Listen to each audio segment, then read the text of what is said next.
Hello dear students, मैं प्रत्युष नागर आपका केमिस्ट्री मेंटोर एसके इंस्टीट्यूट के डिजिटल प्लेटफॉर्म पे आपका हार्दिक स्वागत करता हूं। तो जैसा कि बच्चों हमने यहाँ पे ऑर्गेनिक केमिस्ट्री का एक सीरीज स्टार्ट किया था जिसमें हम इंपॉर्टेंट नेम रिएक्शन पढ़ रहे थे। तो आज के लेक्चर में हम पढ़ने वाले हैं एडिशन रिएक्शन। तो एडिशन रिएक्शन आपका एक रिएक्शन मैकेनिज्म का पार्ट होता है जो कि काफी इंपॉर्टेंट है। इसमें काफी इंपॉर्टेंट रिएक्शंस आती है। जैसे कि हम बात करें, इसकी तीन टाइप की रिएक्शंस होती है। इसमें फर्स्ट होती है आपकी EAR, electrophilic addition reaction. Second होती है आपकी FAR, free radical addition reaction. और थर्ड होती है आपकी NAR, न्यूक्लियोफिलिक एडिशन रिएक्शन। तो ये पहले हम पढ़ेंगे एडिशन रिएक्शन, उसके बाद हमारा आएगा सब्स्टिट्यूशन रिएक्शन। दोनों एक तरह से सिमिलर होती है, बस कुछ कुछ फैक्टर्स में आप इनको बोल सकते हो अलग होती है। जैसे हम बात करें यहाँ पे हम ER पढ़ेंगे, वहां पे हम पढ़ेंगे ESR, मतलब इलेक्ट्रोफिलिक सब्स्टिट्यूशन रिएक्शन। तो बेसिकली बच्चों, जो आपकी एडिशन रिएक्शन होती है उसके तीन टाइप होते हैं।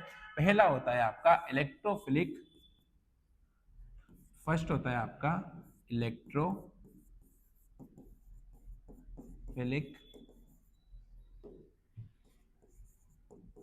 Addition reaction.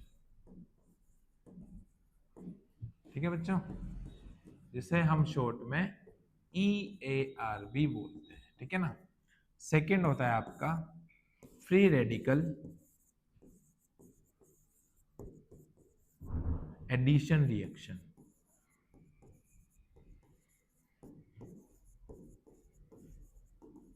जिसे हम शॉर्ट में FAR, F का मतलब फ्री रेडिकल, A का मतलब एडिशन और R का मतलब क्या होता है आपका रिएक्शन। ठीक है।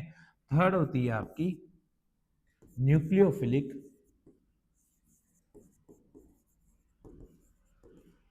एडिशन रिएक्शन, मतलब NAR। तो तीनों को हम स्टेप बाय स्टेप पढ़ेंगे। तो आज की क्लास में हम एडिशन रिएक्शन में EAR रिएक्शन को कवर करने वाले हैं। अब EAR रिएक्शन हम क्या क्या पढ़ेंगे। पहली बात तो EAR रिएक्शन क्या होती है, इसमें आप रिएक्टेंट क्या लेते हो, आपका प्रोडक्ट क्या बनेगा। सेकंड थिंग, इसमें हम इसका जो मैकेनिज्म होता है वो किस तरह से प्रोसीड करता है, इसका रेट डिटरमाइनिंग स्टेप क्या होगा, कार्बोकेटाइन का फॉर्मेशन होगा नहीं होगा, इंटरमीडिएट बनेगा नहीं बनेगा, प्लस इसकी जो रिएक्टिविटी होती है, रिएक्टिविटी पे अक्सर क्वेश्चन आता है कि EAR हो गया या NAR हो गया, या फिर हम जब सब्स्टिट्यूशन पढ़ेंगे तो ESR और NSR की रिएक्टिविटी किन पे डिपेंड करती है। आपको ऑर्डर दिया जा सकता है कि EAR का या NAR की रिएक्टिविटी का सही ऑर्डर बताओ। तो ये जो आपका जो मैकेनिज्म होगा वो किन पे डिपेंड करता है, किसकी स्टेबिलिटी पे डिपेंड करता है, आप किसके थ्रू इनकी रिएक्टिविटी चेक कर सकते हो। तो ये सारी चीजें हम आज के लेक्चर में डिस्कस करने वाले हैं। तो बच्चों, आज का हमारा पहला टॉपिक होने जा रहा है वो है आपका इलेक्ट्रोफिलिक एडिशन रिएक्शन। तो बेसिकली इसमें क्या होता है, जैसे हम इसे लिख सकते हैं EAR शॉर्ट में। EAR का मतलब क्या होता है आपका इलेक्ट्रोफिलिक एडिशन रिएक्शन। तो देखो, सबसे पहले इलेक्ट्रोफिलिक एडिशन रिएक्शन कौन देता है। तो नॉर्मल केसेस में जनरली हम बात करें तो एल्कीन आपके इस रिएक्शन में पार्टिसिपेट करते हैं। तो जनरली जो आप रिएक्टेंट लेने वाले हो इस रिएक्शन में, कौन पार्टिसिपेट करता है, आपका एल्कीन। तो आप लिख सकते हो कि in normally alkene take part in addition reaction. ठीक है, मतलब एल्कीन इस रिएक्शन में पार्टिसिपेट करते हैं। जैसे कि सपोज करो आपने लिया एक एल्कीन लिया है, ठीक है। अब इसकी रिएक्शन आपने कोई भी ए बी कंपाउंड से किया। अब देखो, जब भी कंपाउंड बनता है तो कहीं ना कहीं एक पे क्या होगा, आपका पॉजिटिव चार्ज होता है और एक पे क्या होता है, आपका नेगेटिव चार्ज होता है। ठीक है बच्चों, तो यहाँ पे क्या होगा, पॉजिटिव चार्ज और नेगेटिव चार्ज होगा। तो यहाँ पे इन कंपाउंड का क्या होगा, एडिशन होगा। इन कंपाउंड का क्या होगा, यहाँ पे एडिशन होगा। और एडिशन होगा तो ये बॉन्ड का ब्रेकडाउन हो जाएगा और आपका प्रोडक्ट कुछ इस प्रकार होगा। देखो, एडिशन रिएक्शन का मतलब क्या है, आपको कुछ ना कुछ ऐड करना है। आप कुछ ना कुछ ऐड कर रहे हो तो यहाँ से किसी ना किसी का तो ब्रेकडाउन करना पड़ेगा। जैसे कि हम बात करते हैं एल्कीन है। अब एल्कीन में अगर इस बॉन्ड का ब्रेकडाउन होता है तो एक कार्बन पे क्या आएगा, जिस कार्बन ने इलेक्ट्रॉन लिए हैं उस पे आपका नेगेटिव चार्ज आएगा, और जिस कार्बन ने इलेक्ट्रॉन डोनेट किए हैं उस पे आपका पॉजिटिव चार्ज आएगा। तो उस केस में जो आप यहाँ पे ए बी जो आप अदर रिएक्टेंट ले रहे हो, तो उसमें से जिस भी कंपाउंड के एलिमेंट के पास पॉजिटिव चार्ज होगा वो इस कार्बन के नेगेटिव चार्ज पे अटैक करेगा, और जिस पे नेगेटिव चार्ज होगा वो इस कार्बन के पॉजिटिव चार्ज पे अटैक करेगा। तो बेसिकली इस प्रकार से यहाँ पे आपका ये प्रोडक्ट का फॉर्मेशन होता है। इसमें सबसे पहले क्या होगा, आपका बॉन्ड का ब्रेकडाउन होगा। बॉन्ड का ब्रेकडाउन होगा, फिर इस वाले कंपाउंड में से पॉजिटिव और नेगेटिव चार्ज का इस पे अटैक होने वाला है। ठीक है, तो ये बेसिक सा एक इसका इंट्रोडक्शन था। अब बच्चों देखो, सबसे पहली बात यहाँ पे आती है कि हम जब बात करते हैं इलेक्ट्रोफिलिक एडिशन रिएक्शन की, तो बच्चा इलेक्ट्रोफाइल और न्यूक्लियोफाइल क्या होता है, इसकी नॉलेज होना जरूरी है। तो हम पहले भी पढ़ चुके हैं, जो आपका इलेक्ट्रोफाइल होता है, जैसे कि हम बात करें यहाँ पे हमने ए और बी कोई दो एलिमेंट लिए हैं, ठीक है। अब यहाँ पे ए पे चार्ज क्या है, पॉजिटिव चार्ज है, मतलब पॉजिटिव चार्ज है, तो अभी इसके पास इलेक्ट्रॉन की क्या है, कमी है, मतलब ये इलेक्ट्रॉन डेफिशिएंट कंपाउंड होता है। और जो इलेक्ट्रॉन डेफिशिएंट कंपाउंड होते हैं या फिर मोस्टली जिन पे पॉजिटिव चार्ज होते हैं, वो सभी आपके क्या होते हैं, इलेक्ट्रोफाइल्स होते हैं। तो यहाँ पे जो ए है इस पे पॉजिटिव चार्ज है, मतलब इसके पास क्या है, इलेक्ट्रॉन की कमी है, मतलब ये इलेक्ट्रॉन डेफिशिएंट होता है, इसलिए इसे हम बोलेंगे इलेक्ट्रोफाइल, मतलब ई प्लस बोलेंगे। ठीक है बच्चों।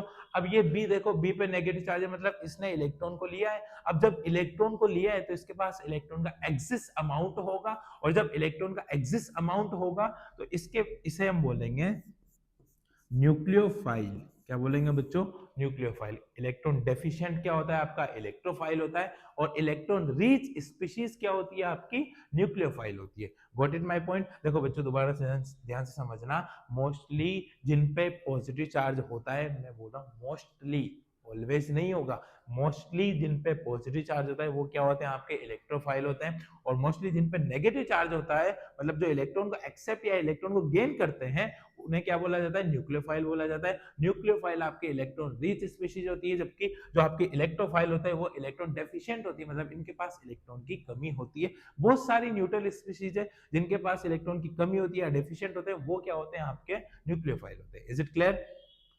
सॉरी, वो आपके इलेक्ट्रोफाइल होते हैं। आपको एक बात याद रखना है कि मोस्टली पॉजिटिव चार्ज जिन पे भी होगा वो किसकी तरह वर्क करेंगे, आपके इलेक्ट्रोफाइल की तरह। जिन पे नेगेटिव चार्ज होगा वो किसकी तरह वर्क करेंगे, न्यूक्लियोफाइल की तरह।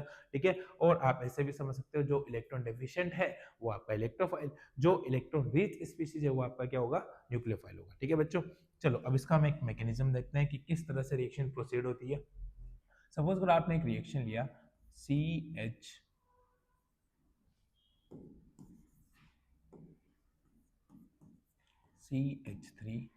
CH डबल बॉन्ड CH2, ठीक है, आपके एल्कीन है। हम लेते हैं कोई भी यहाँ पे E प्लस और NU माइनस। E प्लस क्या है आपका इलेक्ट्रोफाइल, और ये आपका क्या है, न्यूक्लियोफाइल। ठीक है बच्चों। अब आपको पता है इलेक्ट्रोफाइल है, इलेक्ट्रोफाइल के पास इलेक्ट्रॉन की क्या होती है, कमी होती है, इसको इलेक्ट्रॉन चाहिए होता है। तो यहाँ पे जो आपने ये डबल बॉन्ड लिया है, तो यहाँ पे इसके पास क्या है, डबल बॉन्ड के इलेक्ट्रॉन प्रेजेंट है। तो ये वाले जो इलेक्ट्रॉन होंगे वो आपके इस E प्लस पे अटैक करेंगे, और जैसे ही E प्लस पे अटैक करेंगे तो यहाँ से ये NU माइनस क्या हो जाएगा, बाहर निकल जाएगा। तो इस कंडीशन में इस वाले इलेक्ट्रॉन ने किस पे अटैक किया, इलेक्ट्रोफाइल पे अटैक किया, और यहाँ से NU था वो क्या हो गया, बाहर निकल गया, मतलब आपका न्यूक्लियोफाइल बाहर चला गया। तो यहाँ पे क्या बना, देखो CH3 CH, ये वाला बॉन्ड टूटा। जैसे बॉन्ड टूटा, मैंने आपको बताया था यहाँ पे कि जब बॉन्ड का ब्रेकडाउन होता है तो एक कार्बन पे पॉजिटिव चार्ज आता है, एक कार्बन पे नेगेटिव चार्ज आता है। तो जब इसने अपने इलेक्ट्रॉन इसको डोनेट किए तो इस वाले कार्बन पे क्या आ गया, आपका पॉजिटिव चार्ज आ गया, और यहाँ पे क्या होगा बच्चों, जो CH2 था यहाँ से E का एडिशन हो जाएगा। अब आपके पास क्या बच रहा है, देखो NU माइनस बाहर गया था। न्यूक्लियोफाइल पे कौन सा चार्ज है बच्चों, न्यूक्लियोफाइल पे होता है आपका नेगेटिव चार्ज होता है। अब इस नेगेटिव चार्ज को यहाँ पे क्या दिख रहा है, आपका पॉजिटिव चार्ज दिख रहा है। तो ये नेगेटिव चार्ज न्यूक्लियोफाइल कहाँ अटैक करना पसंद करेगा, बताओ बच्चों, ये यहाँ पे अटैक करना प्रेफर करेगा। तो यहाँ पे क्या हो जाएगा आपका CH3 CH CH2E, और यहाँ पे बन गया आपका न्यूक्लियोफाइल।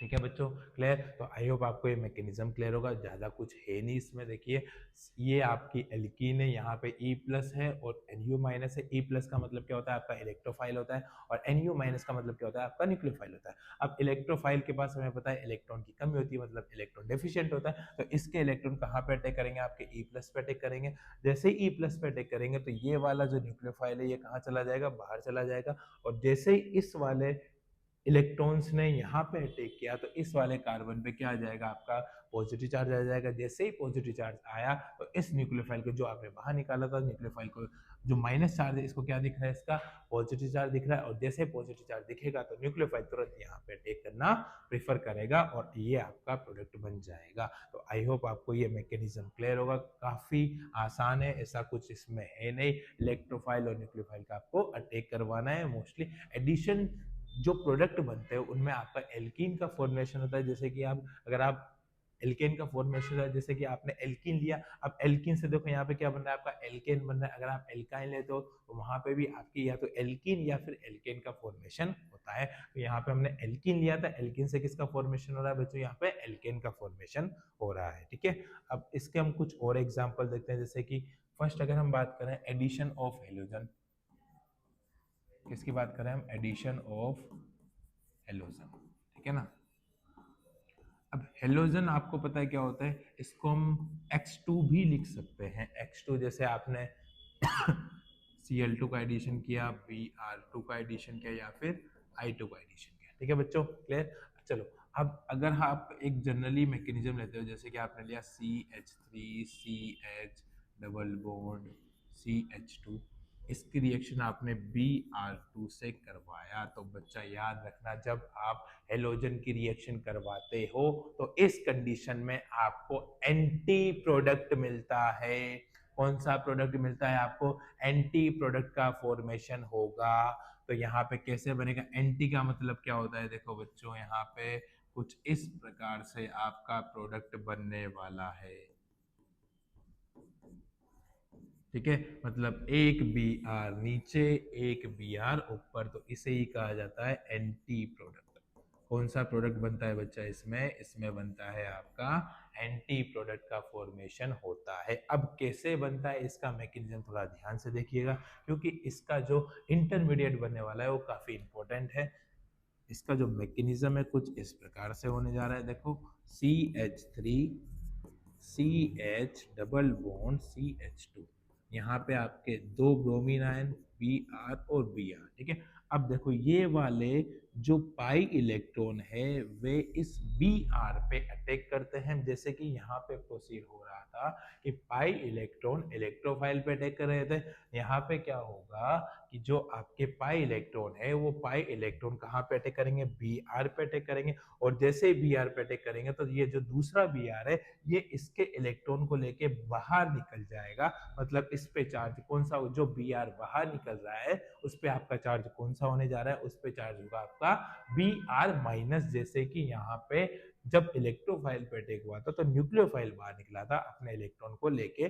जब इलेक्ट्रोफाइल न्यूक्लियोफाइल बाहर निकला तो उस पे चार्ज कौन सा था बच्चों, आपके माइनस चार्ज था। तो जैसे ही पाई इलेक्ट्रॉन आपके इस Br पे अटैक करेगा तो ये जो Br बाहर निकल रहा है दूसरा वाला, उस पे चार्ज कौन सा होगा, उस पे चार्ज होगा Br माइनस का। तो जैसे ही ये इस पे अटैक करेगा तो देखो बच्चों यहाँ पे क्या बनता है, CH3 CH CH2 Br और यहाँ पे आया प्लस चार्ज। अब ध्यान से सुनना बच्चों, यहाँ पे हमें पता है ब्रोमीन एक हेलोजन होता है, एक बॉन्ड तो यहाँ बना ले। अभी भी इसके पास क्या होंगे, लोन पेयर ऑफ इलेक्ट्रॉन्स होंगे। यहाँ पे इसके पास क्या होंगे बच्चों, लोन पेयर ऑफ इलेक्ट्रॉन्स होंगे। तो जब ये लोन पेयर ऑफ इलेक्ट्रॉन्स इसके पास है और इस कार्बन को यहाँ पे अपना पॉजिटिव चार्ज दिख रहा है, तो मतलब इसको इलेक्ट्रॉन की रिक्वायरमेंट है। तो ब्रोमीन अपने लोन पेयर ऑफ इलेक्ट्रॉन किसको डोनेट करेगा, ब्रोमीन अपने लोन पेयर ऑफ इलेक्ट्रॉन इस कार्बन को डोनेट करेगा और यहाँ पे रिंग का फॉर्मेशन होगा। किसका फॉर्मेशन होगा बच्चों, यहाँ पे रिंग का फॉर्मेशन होगा। CH2 प्लस Br, ये आपका था ब्रोमीन के लोन पेयर्स ने किस पे अटैक किया, CH प्लस पे अटैक किया और इनके बीच में एक बॉन्ड का फॉर्मेशन हो रहा है। तो यहाँ से इनके बीच में एक रिंग का फॉर्मेशन होगा। ब्रोमीन यहाँ पे दो बॉन्ड बना रहा है, जनरली ब्रोमीन एक बॉन्ड बनाता है। तो जब ब्रोमीन दो बॉन्ड बना रहा है तो इस पे चार्ज क्या होगा बच्चों, इस पे चार्ज होगा प्लस चार्ज। ठीक है, अब ब्रोमीन मोर इलेक्ट्रोनेगेटिव एटम में ब्रोमीन पे प्लस चार्ज कभी भी स्टेबल नहीं होता है। तो उस केस में यहाँ पे क्या होगा कि जो आपका Br माइनस था ये वाला जो बी आर आपने बाहर निकाला था दूसरा, तो उस पर माइनस चार्ज आया था, तो जो आपका बी आर माइनस है इसका इस वाले कार्बन पे अटैक होगा यहाँ पे, और जैसे ही ये यहाँ पे अटैक करे, बैक अटैक होगा यहाँ पे, मतलब ऊपर की ओर से अटैक होगा, तो उस कंडीशन में ब्रोमीन वापस अपने इलेक्ट्रॉन खींच लेगा। और जैसे ब्रोमीन अपने इलेक्ट्रॉन खींचेगा तो ब्रोमीन पे पहले नेगेटिव चार्ज था, जब उसने इलेक्ट्रॉन लिया तो उस पर आ गया ब्रोमीन पे पहले पॉजिटिव चार्ज था, जब उसने इलेक्ट्रॉन लिया तो उस पर आ गया नेगेटिव चार्ज, और पॉजिटिव नेगेटिव मिलकर न्यूट्रल हो जाते हैं। तो यहाँ पे क्या होगा आपका CH3CH, यहाँ पे आया Br, यहाँ पे आपका CH2 और यहाँ पे Br, तो आपका एंटी प्रोडक्ट का फॉर्मेशन हो गया। तो इसलिए यहाँ पे एंटी प्रोडक्ट का फॉर्मेशन होता है, और जो ये रिंग बन रहा है इसको हम बोलते हैं ब्रोमोनियम आयन। क्या बोलते हैं बच्चों? ब्रोमोनियम आयन कहा जाता है। अगर आप ब्रोमीन की जगह X लेते हो, X2 लेते हो, मतलब हेलोजन लेते हो, तो इसको बोला जाएगा हेलोनियम आयन। हेलोनियम आयन बोला जाएगा। अभी हमने हेलोजन में ब्रोमीन लिया है तो यहाँ पे क्या आ गया, इसको हमने बोला ब्रोमोनियम आयन। लेकिन जब आप X2 लेते हैं, X2 मतलब हेलोजन लेते हो, तो उसको हम बोलते हैं हेलोनियम आयन। तो आई होप आपको ये मैकेनिज्म क्लियर होगा। दोबारा ध्यान से देख लीजिए। सबसे पहले हमने क्या करा, यहाँ पे जो पाई इलेक्ट्रॉन था, पाई इलेक्ट्रॉन ने एक ब्रोमीन पे अटैक किया, उस कंडीशन में जो दूसरा ब्रोमीन था पहले वाले ब्रोमीन के इलेक्ट्रॉन को लेके बाहर निकल गया। जैसे ही वो बाहर निकला तो इस पे पॉजिटिव चार्ज, इस पे नेगेटिव चार्ज। तो जब कोई भी एलिमेंट अपने इलेक्ट्रॉन को लेके बाहर जाता है तो उस पे क्या होता है, नेगेटिव चार्ज आता है। तो यहाँ से जैसे ही Br माइनस बाहर निकला, तो जब ब्रोमीन का अटैक हुआ तो यहाँ पे ये बना, और इसने अपने इलेक्ट्रॉन डोनेट किया, तो कार्बन पे कौन सा चार्ज आ जाएगा, कार्बन पे पॉजिटिव चार्ज आ जाएगा। मतलब कार्बन इलेक्ट्रॉन डेफिशिएंट स्पीशीज हो गया, मतलब कार्बन को यहाँ पे क्या चाहिए, इलेक्ट्रॉन का रिक्वायरमेंट होगा। तो उस केस में क्या होगा, जो ये आपका ब्रोमीन होता है इसके पास क्या होता है, लॉन पेयर ऑफ इलेक्ट्रॉन्स होते हैं। तो lone pair of electrons bromine किसको डोनेट करेगा, कार्बन को डोनेट करेगा, क्योंकि कार्बन पे पॉजिटिव चार्ज है, मतलब उसके पास इलेक्ट्रॉन डेफिशिएंट इलेक्ट्रॉन की कमी है, या उसको हम इलेक्ट्रॉन डेफिशिएंट स्पीशीज बोल सकते हैं। तो जैसे Br ने यहाँ पे अटैक किया तो इनके बीच में बॉन्ड का फॉर्मेशन हुआ, मतलब यहाँ पे रिंग बन रहा है। अब देखो ब्रोमीन ने दो बॉन्ड बनाया, ब्रोमीन ने जब दो बॉन्ड बनाया तो ब्रोमीन पे कौन सा चार्ज होगा, आपका पॉजिटिव चार्ज होगा। अब यहाँ पे जब रिंग का फॉर्मेशन हो रहा है तो इसको हम बोलते हैं ब्रोमोनियम आयन कहा जाता है। इसे क्या कहा जाता है बच्चा, ब्रोमोनियम आयन कहा जाता है, और ब्रोमोनियम आयन कहा जाता है। और जब ये इसका फॉर्मेशन होता है तो यहाँ पे Br पे प्लस चार्ज है, और Br मतलब मोर इलेक्ट्रोनेगेटिव स्पीशीज पे कभी भी पॉजिटिव चार्ज नहीं आ सकता है। इसलिए जो Br माइनस बाहर निकला था वो वापस इस कार्बन पर अटैक करेगा, और ये Br प्लस अपने इलेक्ट्रॉन को वापस से खींच लेगा। जैसे इलेक्ट्रॉन को खींचेगा तो आपके इस प्रोडक्ट का फॉर्मेशन होगा, और इसे कहा जाता है एंटी प्रोडक्ट। तो इसमें एक तो आपके ब्रोमोनियम आयन का फॉर्मेशन होता है, दूसरा इसमें जो आपका फाइनल प्रोडक्ट बनता है वो कैसा होता है बच्चों, आपका एंटी प्रोडक्ट का फॉर्मेशन होता है। ठीक है, तो आई होप आपको ये चीज क्लियर होगी। अब देखो एक बात है यहाँ पे कि जब हमने ब्रोमीन का एडिशन करवाया, यहाँ पे जो ब्रोमीन का एडिशन करवा रहे हैं, तो इस कंडीशन में जो आपका एल्कीन था वो किस में कन्वर्ट हुआ, एल्केन में। मतलब एल्कीन ये है, अब एल्कीन डबल बॉन्ड आता है तो उसको हम क्या बोलते हैं, अनसेचुरेटेड कंपाउंड बोलते हैं। मतलब अनसेचुरेटेड कंपाउंड से सेचुरेटेड कंपाउंड का फॉर्मेशन हो रहा है। तो यहाँ पे हम बोल सकते हैं कि जो Br2 है वो आपके अनसेचुरेशन का टेस्ट देता है, टेस्ट फॉर अनसेचुरेशन, मतलब अनसेचुरेटेड कंपाउंड का टेस्ट देता है। यहाँ पे कैसे टेस्ट दे रहा है, देखो जब आप Br2 की रिएक्शन कराते हो तो आपका रिएक्टेंट क्या होता है, अनसेचुरेटेड होता है, और जब आपका फाइनल प्रोडक्ट बन रहा है तो सारे सिग्मा बॉन्ड मतलब सारे सिंगल बॉन्ड है, मतलब ये कैसा कंपाउंड है, सेचुरेटेड कंपाउंड है। मतलब इसमें अनसेचुरेटेड कंपाउंड से सेचुरेटेड कंपाउंड का फॉर्मेशन हो रहा है, इसलिए Br2 को बोला जाता है कि ये अनसेचुरेशन टेस्ट देता है, मतलब टेस्ट फॉर अनसेचुरेशन देता है। इस कंडीशन में क्या होता है, स्टार्टिंग में जो ब्रोमीन होता है आपका, जब हम ब्रोमीन से रिएक्शन करवाते हैं तो ब्रोमीन का जो होता है वो आपके ब्राउन कलर का होता है बच्चों। किस कलर का होता है, आपके ब्राउन कलर का। लेकिन जैसे जैसे हम रिएक्शन को प्रोसीड करते हैं तो ब्रोमीन का कलर डिस्चार्ज होता जाता है, और in the end brown colour से ये आपका कलरलेस कंपाउंड बन जाता है, कलरलेस कंपाउंड।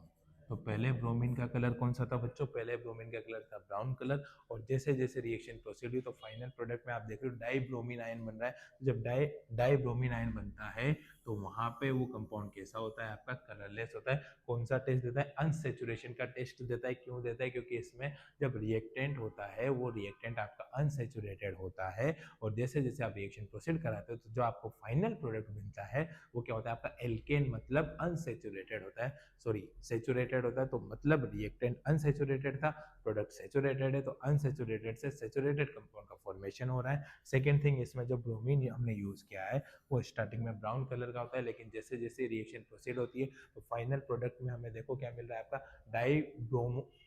डाई ब्रोमीन मिल रहा है, जिससे इसमें दो ब्रोमीन का एडिशन हो रहा है। तो उस केस में जो ब्रोमीन का आपका जो ब्राउन कलर होता है वो किस में चेंज हो जाता है? वो कलरलेस कंपाउंड में चेंज हो जाता है। मतलब ब्रोमीन कलर यहाँ पे डिसअपेयर हो गया, किसमें? कलरलेस कंपाउंड बनाता है। ठीक है बच्चों, आई होप आपको ये चीज क्लियर होगा। ब्रोमोनियम आयन का याद रखिएगा, इसी वजह से यहाँ पे एंटी प्रोडक्ट का फॉर्मेशन होता है। चलो क्विकली इसका रिकैप लेते हैं। फर्स्टली अनसेचुरेटेड कंपाउंड रिएक्ट करता है आपके हेलोजन से जैसे रिएक्ट करता है तो यहाँ पे बनता है आपका ब्रोमोनियम आयन बनता है। ब्रोमोनियम आयन, इसमें क्या होता है? ब्रोमोनियम आयन बनता है। इसी ब्रोमोनियम आयन के कारण आपका जो फाइनल प्रोडक्ट होता है वो कैसा होता है? आपका एंटी प्रोडक्ट का फॉर्मेशन होता है। मतलब कि जब आप अनसेचुरेटेड कंपाउंड की हेलोजन से रिएक्शन करवाते हो एडिशन रिएक्शन में तो आपका एंटी प्रोडक्ट का फॉर्मेशन होता है। अब यहाँ पे क्या क्या इंपॉर्टेंट बात है, जैसे अगर आप ब्रोमीन आयन लेते हो तो ब्रोमोनियम आयन बना, हेलोजन लोगे तो हेलोनियम आयन बनेगा। ठीक है, अब यहाँ पे क्या होता है? जो Br2 से जिसकी हमने रिएक्शन कराई ये अनसेचुरेशन का टेस्ट देता है, असंतृप्तता का परीक्षण देता है। क्यों देता है? क्योंकि अनसेचुरेटेड प्रोडक्ट आपका सेचुरेटेड कंपाउंड में चेंज हो रहा है, इसलिए इसे बोला जाता है ये अनसेचुरेशन का टेस्ट प्रोवाइड करता है। सेकेंड थिंग होती है कि जो ब्रोमीन होता है, ब्रोमीन आपके ब्राउन कलर का होता है, और जैसे जैसे रिएक्शन में आगे ब्रोमीन का यूज होता जाता है या हम उसको यूज करते हैं या रिएक्शन को आगे प्रोसीड कराते हैं, तो जब आप रिएक्शन को आगे प्रोसीड कराते हो तो उसका जो ब्राउन कलर था वो डिसअपेयर हो जाता है और आपको एक कलरलेस कंपाउंड का फॉर्मेशन होता है, आपको कलरलेस कंपाउंड मिलता है। ठीक है बच्चों, तो ये इसका पूरा मैकेनिज्म था। अब हम देखते हैं कि जो EAR की रिएक्टिविटी होती है वो किस पे डिपेंड करती है। हाँ, एक चीज और, यहाँ पे जो कार्बोकेटाइन हम बनाते हैं, जैसे कि यहाँ पे पॉजिटिव चार्ज बन रहा है, कार्ब यहाँ पे ब्रोमोनियम आयन बना है, तो यहाँ पे क्या होता है? कार्बोकेटाइन का रीअरेंजमेंट नहीं होता है। अदर रिएक्शन में हम देखेंगे कि वहां पे कार्बोकेटाइन का रीअरेंजमेंट होगा। ठीक है बच्चों, तो यहाँ पे देखो क्या होगा अब आगे, जो आपका EAR होता है, रिएक्टिविटी ऑफ EAR होगी आपकी रिएक्टिविटी ऑफ EAR। EAR मतलब इलेक्ट्रोफिलिक एडिशन रिएक्शन की रिएक्टिविटी किस पे डिपेंड करेगी? मतलब कौन सी रिएक्शन फास्ट रिएक्ट करेगी, कौन सी रिएक्शन स्लो रिएक्ट करेगी। तो इस पे थोड़ा ध्यान से, क्योंकि जनरली एक आधा क्वेश्चन यहाँ से आ जा सकता है कि EAR की रिएक्टिविटी का ऑर्डर बताओ, या ESR की रिएक्टिविटी का ऑर्डर बताओ, या फिर आगे हम रिएक्शन पढ़ने वाला है NAR और NSR, तो इनकी रिएक्टिविटी का ऑर्डर जनरली आपसे पूछा जाता है। तो जो आपकी EAR की रिएक्टिविटी होती है वो डायरेक्टली प्रोपोर्शनल होती है आपकी स्टेबिलिटी ऑफ कार्बोकेटाइन। किस पे डिपेंड करती है बच्चों? स्टेबिलिटी ऑफ कार्बोकेटाइन पे डिपेंड करती है। अब कार्बोकेटाइन मतलब पॉजिटिव चार्ज होगा। पॉजिटिव चार्ज किस पे डिपेंड करता है बच्चों? पॉजिटिव चार्ज डिपेंड करता है आपके प्लस आई इफेक्ट पे डिपेंड करता है, आपके प्लस एम इफेक्ट पे डिपेंड करता है, आपके EDG इलेक्ट्रॉन डोनेटिंग ग्रुप पे डिपेंड करता है, और अल्फा हाइड्रोजन से भी हम कार्बोकेटाइन की स्टेबिलिटी को चेक कर सकते हैं। तो इसमें आप देख सकते हो कि directly proportional to alpha hydrogen मतलब प्लस H इफेक्ट बोल सकते हो, directly proportional to plus I effect, directly proportional to plus M effect. ये सब क्या होते हैं? आपकी कार्बोकेटाइन की स्टेबिलिटी को इंक्रीज करते हैं, और कार्बोकेटाइन की स्टेबिलिटी इंक्रीज होगी तो EAR की रिएक्टिविटी फास्ट होगी। मतलब जितना ज्यादा स्टेबल कार्बोकेटाइन उतना ही वो fast electrophilic addition reaction provide करेगा। जैसे कि हम एग्जांपल में देख सकते हैं, आपने बहुत बार देखा भी होगा कि जब आप कार्बोकेटाइन की स्टेबिलिटी देखते हो तो जैसे 3 डिग्री कार्बोकेटाइन आपका सबसे ज्यादा स्टेबल होता है, उसके बाद क्या होता है आपका 2 डिग्री कार्बोकेटाइन स्टेबल होता है, उसके बाद आपका 1 डिग्री कार्बोकेटाइन की स्टेबिलिटी होती है। जैसे कि अगर आपने एग्जांपल लिया CH3 और CH3, इस पे पॉजिटिव चार्ज है, ये आपका 3 डिग्री हो गया। इसके बाद देखोगे आप CH पॉजिटिव चार्ज, CH3 ये आपका 2 डिग्री हो गया। इसके बाद आप देखोगे कि CH3 CH2 प्लस ये आपका 1 डिग्री हो गया। और सबसे लास्ट में आएगा आपका CH3+। ठीक है बच्चों, तो ये रिएक्टिविटी का ऑर्डर होता है। अब यहाँ पे आपने रिएक्टिविटी कैसे देखा या फिर आपने कैसे फाइंड किया कि यही सबसे ज़्यादा रिएक्टिव होगा? ऐसा क्यों होता है कि ये कार्बोकेटाइन इससे ज़्यादा स्टेबल होता है? 3 डिग्री क्यों ज़्यादा स्टेबल होता है? देखो बच्चों, ये वाला कार्बन इस पे पॉजिटिव चार्ज है। अब इससे जो आपके ये कार्बन जुड़े हुए हैं इन्हें हम बोलते हैं alpha carbon. Alpha carbon, alpha hydrogen आपको याद हो तो हमने केनिचारो और एल्डोल कंडेंसेशन में भी पढ़ा था। तो यहाँ पे क्या होगा, इस पे पॉजिटिव चार्ज है तो इसके जो इससे जुड़े डायरेक्ट जुड़े हुए जो कार्बन होंगे वो आपके अल्फा कार्बन होंगे, और अल्फा कार्बन पे जो हाइड्रोजन प्रेजेंट होते हैं उनको हम क्या बोलते हैं? अल्फा हाइड्रोजन बोलते हैं। तो इस वाले कार्बन से कितने अल्फा कार्बन जुड़े हैं? 1 2 3, 3 अल्फा कार्बन है, और हर अल्फा कार्बन पे देखो 3 हाइड्रोजन है। तो यहाँ पे टोटल अल्फा हाइड्रोजन की संख्या कितनी होगी? 9 होगी। तो इसके पास क्या होगा? 9 अल्फा हाइड्रोजन है। ठीक है, अब इसके पास देखोगे आप 1 और 2 ये वाले आपके अल्फा कार्बन हो गए, और इनसे जुड़े हुए हाइड्रोजन क्या है? आपके अल्फा हाइड्रोजन। तो कितने अल्फा हाइड्रोजन है? 3 और 3, यहाँ पे हो गए टोटल 6 अल्फा हाइड्रोजन।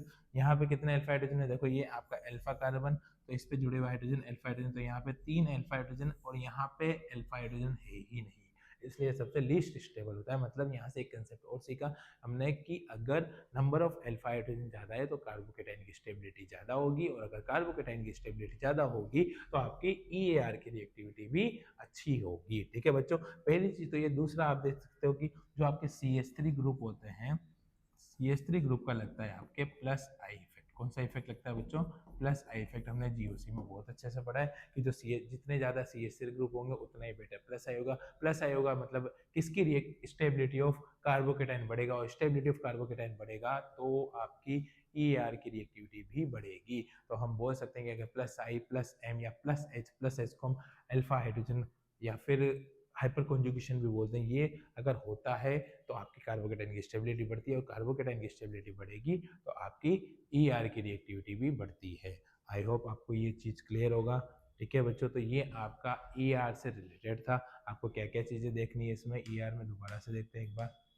ये हमारा ER था, कैसे अटैक करता है, इसका ज़्यादा यूज़ है नहीं, बस जस्ट एक मैकेनिज्म था, आप मैकेनिज्म के थ्रू देख सकते हो। ठीक है बच्चों, अब देखो दूसरा यहाँ पे आपको दिया हुआ यहाँ पे ये अनसेचुरेटेड प्रोडक्ट है। यहाँ पे हमने जब BR का एडिशन करवाया तो आपको एंटी प्रोडक्ट मिलता है। क्यों मिलता है एंटी प्रोडक्ट? क्योंकि इसमें जब हम देखते हैं तो इंटरमीडिएट के फॉर्म में आपके ब्रोमोनियम आयन का फॉर्मेशन होता है, मतलब रिंग का फॉर्मेशन होता है, इस वजह से हमें एंटी प्रोडक्ट बनता है। और यहाँ पे क्या होता है कि जो आप हेलोजन, अगर हेलोजन यूज करते हो तो वो हेलोनियम आयन का फॉर्मेशन करेगा। Br2 जो कि अनसेचुरेशन का टेस्ट प्रोवाइड करता है। स्टार्टिंग में Br2 ब्राउन कलर का होता है, लेकिन जैसे जैसे रिएक्शन प्रोसीड करती है उसका कलर डिसअपेयर होता जाता है, और फाइनल में जो हमें कंपाउंड मिलता है डाइब्रोमो वाला, तो वो क्या होता है? आपका कलरलेस कंपाउंड होता है। ठीक है बच्चों, फिर इसके बाद हमने देखा कि ER की रिएक्टिविटी किन पे डिपेंड करती है? ER की रिएक्टिविटी डिपेंड करती है स्टेबिलिटी ऑफ कार्बोकेटाइन पे। और आपको पता है कि कार्बोकेटाइन किन किन बातों पर डिपेंड करता है, या कार्बोकेटाइन की स्टेबिलिटी किन किन बातों पर डिपेंड करती है? फर्स्ट आपका अल्फा हाइड्रोजन, या आप हाइपर कॉन्जुगेशन देख सकते हो। सेकंड आपका प्लस आई प्लस एम या प्लस एच इफेक्ट देख सकते हो। अगर आपके पास नंबर ऑफ अल्फा हाइड्रोजन ज़्यादा है मतलब कार्बोकेटाइन की स्टेबिलिटी ज़्यादा होगी। अगर आपके पास नंबर ऑफ अल्फा हाइड्रोजन कम है मतलब कार्बोकेटाइन की स्टेबिलिटी कम होगी। ऐसे ही हमने एक ऑर्डर देखा, 3 डिग्री कार्बोकेटाइन ज़्यादा स्टेबल होता है क्योंकि इसके पास 9 अल्फा हाइड्रोजन होते हैं। उसके बाद 2 डिग्री कार्बोकेटाइन ज़्यादा स्टेबल होता है क्योंकि उसके पास कितने अल्फा हाइड्रोजन होते हैं? 6 अल्फा हाइड्रोजन होते हैं। उसके बाद 1 डिग्री कार्बोकेटाइन ज़्यादा स्टेबल होता है क्योंकि उसके पास 3 अल्फा हाइड्रोजन होते हैं। और सबसे लास्ट में CH3+ होता है, उसके पास कोई भी अल्फा हाइड्रोजन नहीं होते। तो 3 डिग्री सबसे बेटर ER देगा, उसके बाद 2 डिग्री, उसके बाद 1 डिग्री, एंड सबसे लास्ट में क्या होगा? आपका CH3+ होगा। तो बच्चों ये ER से रिलेटेड था। एक रिएक्शन और देख लेते हैं, जैसे अगर आपसे कुछ इस टाइप का क्वेश्चन पूछे कि आपको जैसे सपोज करो ये दिया है CH3 CH double bond CH2, यहाँ पे आपसे बोल रहा है कि आप रिएक्शन करवाओ। फर्स्ट आप लेते हो यहाँ पे HCN, इससे कोई आपका A प्रोडक्ट बनता है। अब A वाला रिएक्ट करता है पहले तो LH से, तो इससे कोई B बनेगा, और यही A वाला रिएक्ट करता है H3O+ से, तो इससे आपका बनता है C वाला। तो इसको आपको कंप्लीट करना है। तो जैसे बच्चों हम बात करें HCN की बात करें, यहाँ पे H पे प्लस होता है, CN पे माइनस होता है, तो ये एक प्रकार से एडिशन रिएक्शन देगा। ठीक है, अब ये एडिशन रिएक्शन देगा, यहाँ पे इसको हम आगे पढ़ेंगे कौन सा एडिशन रिएक्शन देता है। ठीक है, इसके बाद देखोगे आप H3O+ आ रहा है और ये LH आ रहा है, कहीं ना कहीं ये रिड्यूसिंग रिएजेंट की तरफ वर्क करता है। तो देखो इस पर हम कैसे अप्लाई कर सकते हैं। जो आपका CH डबल बॉन्ड CH2 है, यहाँ पे क्या होगा? HCN। ठीक है, इस पे प्लस है, इस पे माइनस है, ये वाला इस पे अटैक करेगा। जैसे ये इस पे अटैक करेगा यहाँ पे क्या होगा, CH3 CH, यहाँ बन गया आपका CH3 और इस पे क्या आ गया बच्चों, आपके प्लस चार्ज आ गया। जैसे प्लस चार्ज आया इसके बाद Cn माइनस, जो न्यूक्लियोफाइल है वो न्यूक्लियोफाइल किस पे अटैक करेगा बच्चों, इस पे अटैक करेगा। जैसे न्यूक्लियोफाइल इस पे अटैक करेगा तो साइनाइड का यहाँ पे फॉर्मेशन हो जाएगा। यहाँ पे क्या होगा देखो, CH3 CH CH3 और यहाँ पे क्या बन गया आपका Cn बन गया। ठीक है, तो ये तो हमारा ए प्रोडक्ट बना। अब वो बोल रहा है कि ए प्रोडक्ट रिएक्शन अगर आप LS से कराते हो तो बी बनता है। मतलब आपका जो ए प्रोडक्ट था CH3 CH Cn और CH3, इसकी रिएक्शन जब आप LS से कराते हो तो LS क्या होता है आपका, रिड्यूसिंग रिएजेंट होता है बच्चों। क्या होता है आपका, रिड्यूसिंग रिएजेंट होता है। ठीक है ना। अब रिड्यूसिंग रिएजेंट है तो इसको क्या करेगा, रिड्यूस करेगा। रिडक्शन क्या होता है बेसिकली, या तो एडिशन ऑफ हाइड्रोजन या फिर रिमूवल ऑफ ऑक्सीजन होता है। तो यहाँ पे क्या हो जाएगा, जब आप साइनाइड का रिडक्शन करते हो तो साइनाइड से क्या बनता है आपका, प्राइमरी अमीन का फॉर्मेशन होता है। CH3 CH CH2 NH2 और यहाँ आ गया आपका CH3। ठीक है बच्चों, तो ये तो आपका बना जब आप LS से रिएक्ट कराते हो। दूसरा है H3O+। H3O+ का मतलब क्या समझते हो आप, कंप्लीट हाइड्रोलिसिस। इसका मतलब क्या होता है बच्चों आपका, complete hydrolysis.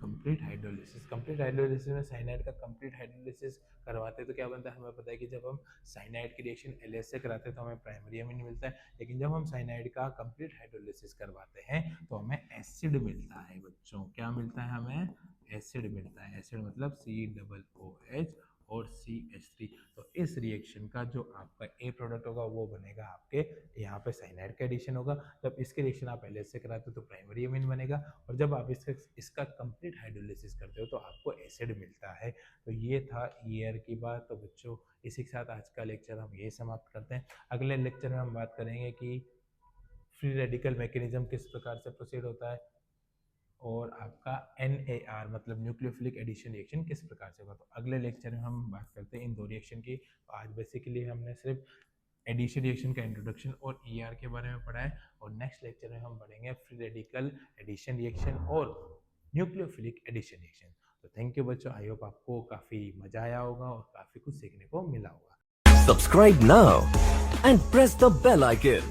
Never miss an update.